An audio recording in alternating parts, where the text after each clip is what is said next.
చక్కని సీతకి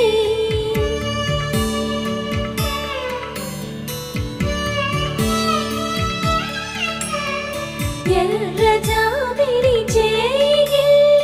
రాముడేడని అడుగుతుంటే